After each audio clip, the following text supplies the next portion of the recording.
Back to my channel, this is Nib TV again. So ngayon guys, mayroon akong itatry na ayusin. Isa sang 3D electric pan. Yan, nakita nyo. Yan.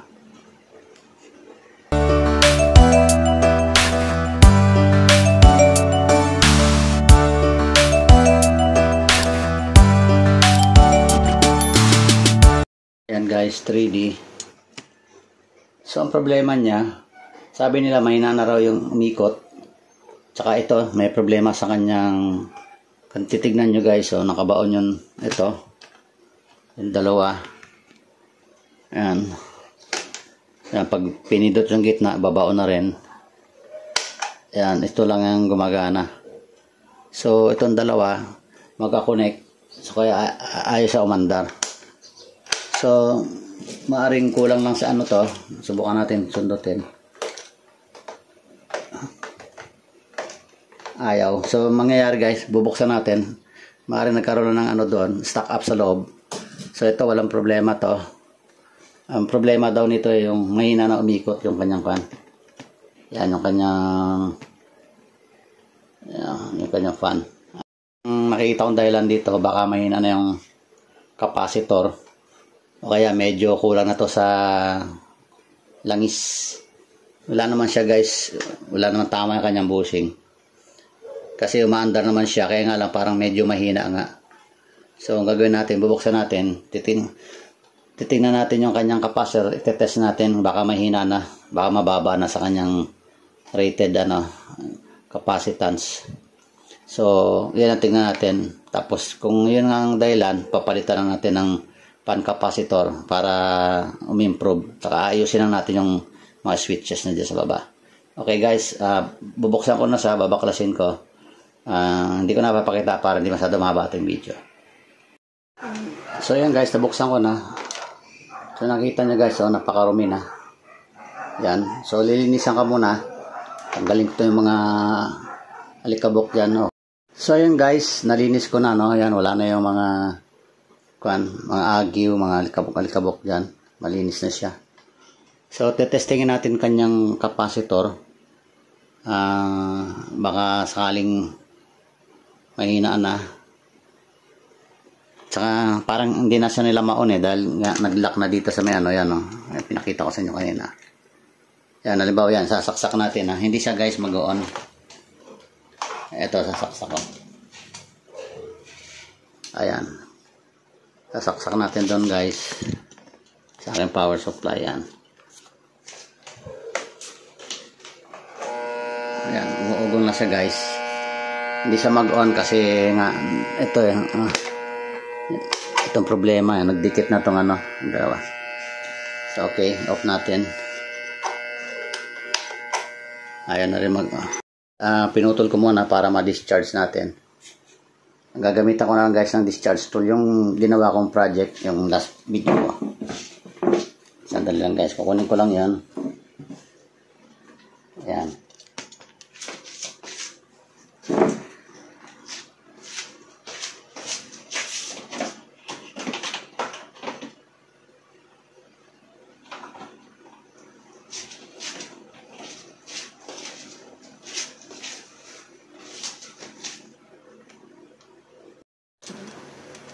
So ito guys, i-discharge lang natin. Ito yung ginawa kong project yung nakaraan. So discharge lang natin para sure tayo.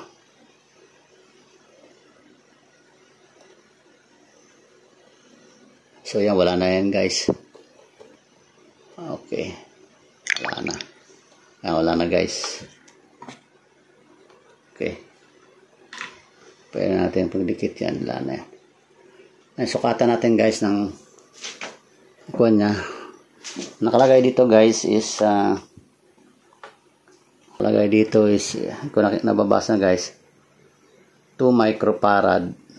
Tingnan natin kung may meron pang 2 microfarad dyan. Ito yung ating tester. Yan, nilagay ko na guys yan. Ayan.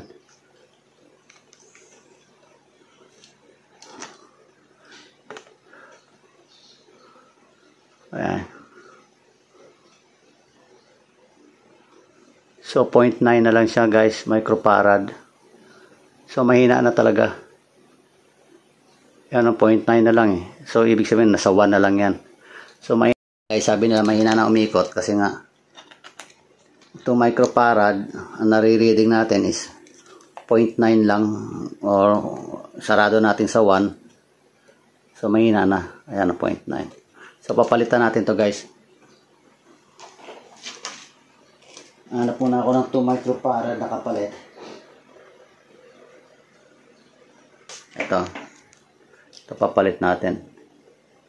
Ayan o, 2 microfarad. Okay, so tatanggalin muna natin to. Medyo ibang size nito. Titingnan ko lang paano ko mapagkakasya.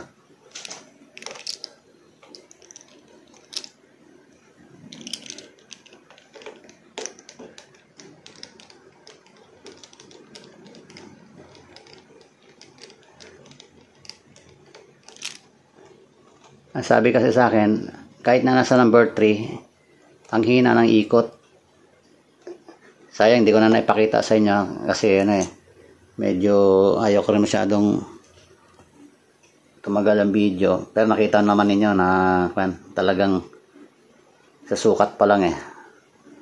Ayan, 2. Nalagay ko na yung kapalit. Dinugtong ko lang, nalagyan ng tape. So, hindi pa natin matesting guys yung pag-ikot niya kung bumilis na kasi ito, kailan pa natin baklasin to, ayusin pa natin to para mapindot natin. Ayan, ganyan. So, tatanggalin ko muna to guys, tapos papakita ko sa inyo mamaya. Nakakuha ko. Ito pala yung dahilan. Ito. Alam, matanggal natin ito.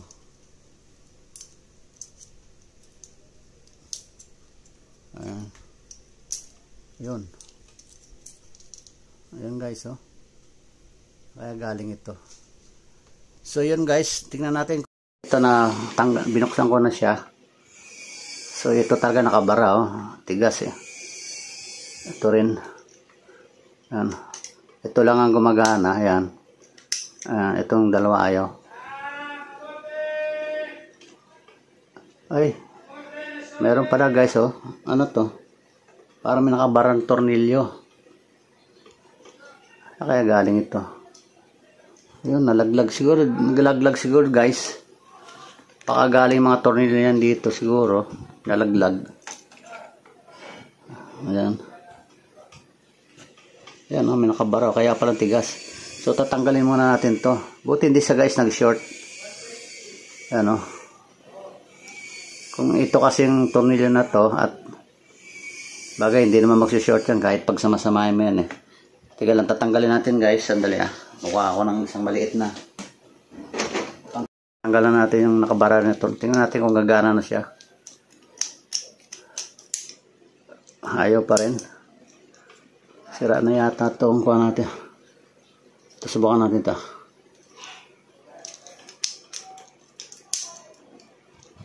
Sira na itong switch natin. Ayun. Tapos itong isa.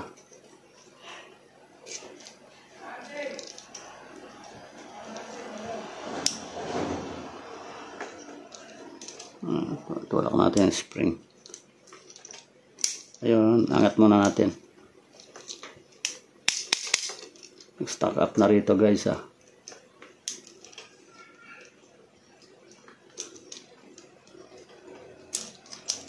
Ayun, umangat na. So ayan guys, umangat na siya, no? Na-testing natin. Ayun, gumana na. Ito. Itong isa. Ayun. Kulang na siguro to guys sa lubrication. So langisan natin kaya. Lagyan natin ng langis. Baka kulang lang sa mga langis-langis itong kuhan dito. Ito. Para malubricate. Tapos ano natin, laro-laruin natin. Yan.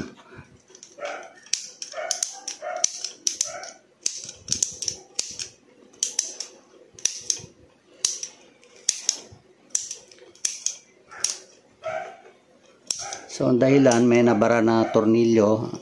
Hindi natin alam kung saan ang galing. Baka nalaglag dito yan sa mga kuan. So yan na pala ang dahilan. So medyo mukhang okay na guys yung ating switch. So lagyan pa natin ng langisan din natin banda rito. Yan, para dumulas-dulas din yung ano dyan. Yan. Yung mga spring nya. Kasi minsan yung spring nya tumitigas na rin. Okay.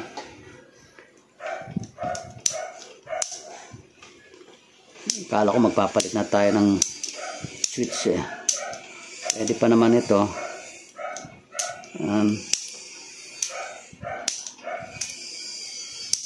Okay, so medyo ano lang natin contact na ito, mukhang umangat mo kasi pag ganon mukhang hindi rin siya masyadong magko-contact didikit dito.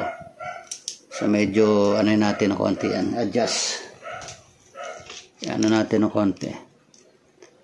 Ayan, medyo baluktutin lang natin. Medyo baluktutin natin sa pababa yan para gumanyan. Yan, magkaroon siya ng contact. Ito rin ganon.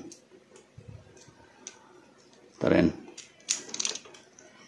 Yan, makita naman ninyo yan kung nagko-contact siya hindi. Ayan, ito kulang pa.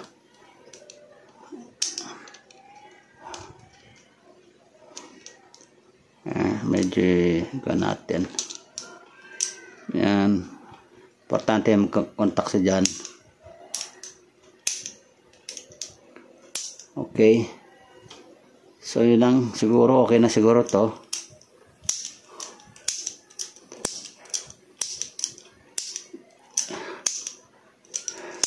Nasanay tayo sa isang number lang, halimbawa number 2 lang o number 3 lang gusto natin dahil gusto natin malakas.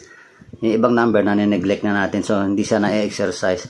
Kaya nagkakaroon siya ng development ng kwan dito, corrosion. Yun ang ano sa kanya. Yan. Kailangan lahat ng number, yan natin. Ayan. Ayan. Ayan. Ayan. Okay, so mukhang yes na. Punasan lang natin yung sobrang langis.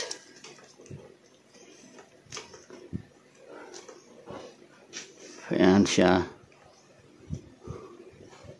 Ganyan muna natin.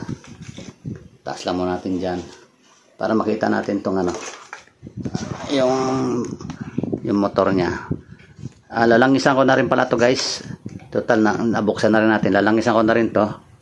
Pero hindi na natin papakita guys. Babaklasin ko pa to kasi medyo mahaba-haba pa video. Papakita guys. Nalagyan ko lang ng langis dito. Para tama na rin yan sa maintenance natin. Ayan. Tapos yun dito rin.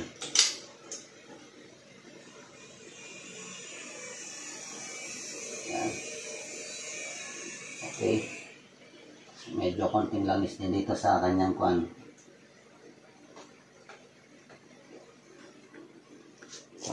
Guys, balik natin yung kanyang tornilyo.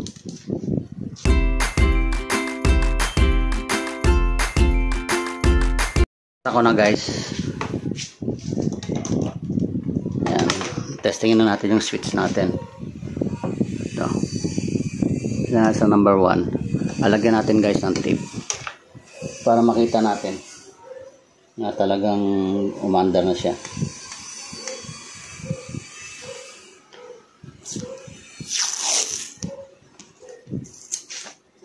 Ayan. Ayan. Okay. Testing number 1. O yun guys. Ayos na. Op. Maganda na ikot guys. Malakas na. So pinalitan lang natin yung kanyang capacitor. Gumanda na siya. Number 2. Ayan o. Okay. Number 3. Ayan o. Bilis na. Lakas. Para ko na siya, ilalagay ko na yung kanyang blade. Para, ito, pwede na to. Kasya na siguro to. Ayan, dito lang natin ikabit. Sa pinagtanggalan natin kanina. Hindi kaya babang, baka sagabal pala sa takip, ano? Teka lang, tingnan natin kung kakasya ba. Ito lang guys ang pag-assemble, tapos babalikan ko na lang kayo mamaya. Ito kasama na to, assemble ko na rin to. Assemble ko na. Ayan. Okay na rin yung kanyang mga switches. Assemble ko na. Ayan, kanyang switch. Okay na rin. Okay, sasaksak ko guys. Ayan. Number 1. Test natin guys sa number 1. Okay. So malakas na siya. Hindi gaya ng kanina napakahina. Number 2. Okay. Number 2. Number 3. So yun lang guys ang ginawa natin. Nagpalit lang tayo guys ng ng capacitor kasi bali yung capacitor niya bad na, yung nakakabit yung kaganina. Pinalitan natin. Rated sa 2 microfarad pero nasusukat na natin 0.9 microfarad, so wala pa siyang 1. So napakaina na talaga. Nung pinalitan natin ng 2 microfarad din na bago, yun gumanda na yung kanyang So yun lang guys. Sana nagustuhan niya tong simple pagre-repair at maintenance na rin nilang isa natin. At inayos na rin natin yung nag-stack up na switch. So, paki-like and share na lang guys, and don't forget to subscribe to my channel. Press the notification bell para ma-update kayo sa mga sunod pa mga video. Maraming salamat.